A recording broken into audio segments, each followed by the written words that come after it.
Hi and welcome to Lesson 4 in Learn Music Theory for ABRSM Grades 1 and 2. In this video we're going to take a look at tones and semitones, and here's why. Up to now we've been looking at the very basic building blocks of music, the different notes, the different signs we can use, and the different rhythms that build up the music. However, when it comes to actually playing in front of our instrument, we're going to need to know what notes to play and what notes sound good after other notes.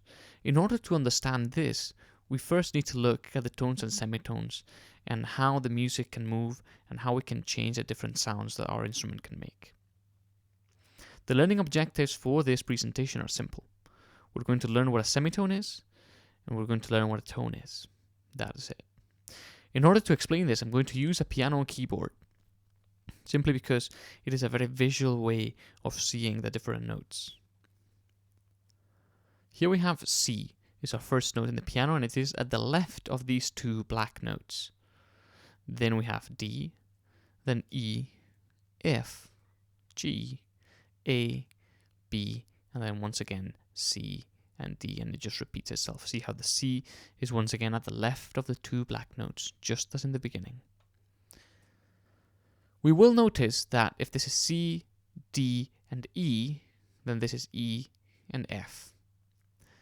There is no black note between E and F, and similarly there is no black note between B and C. This is going to be very interesting when we come to look at it in a second. First of all, let's take a look at C and D. There is a black note in between the two. Between C and the black note, there is what we call one semitone of distance.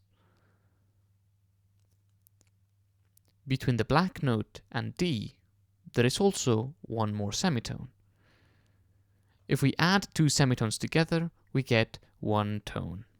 So the distance between C and D is one tone, or two semitones.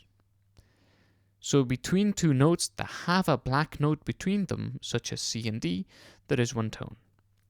But what about those notes that don't have a black note between them? Well, these are the semitones. Between E and F, there is no black note in between. So what we have is simply one semitone. And the same applies, of course, for B and C. There is only one semitone in between the two.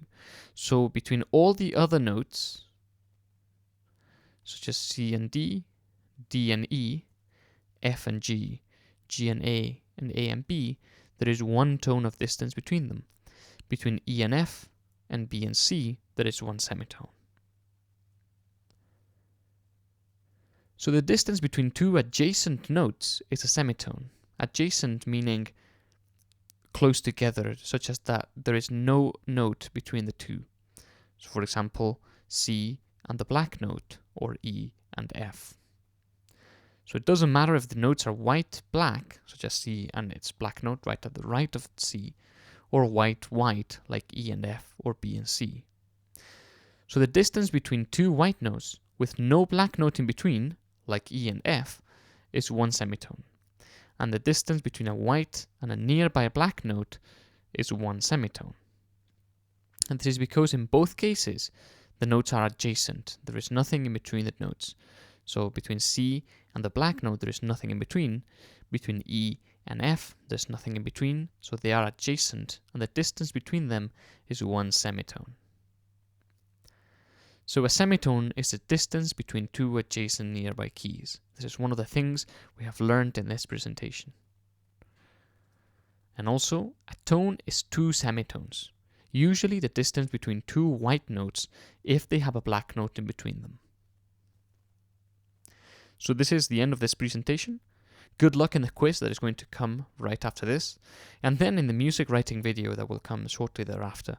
In it we will further see how the different notes sound like and whether we can perceive some sort of difference between the distance there is between C and D and E and F. We'll take a look at that in the following video, so stick with me and let's go into the next one.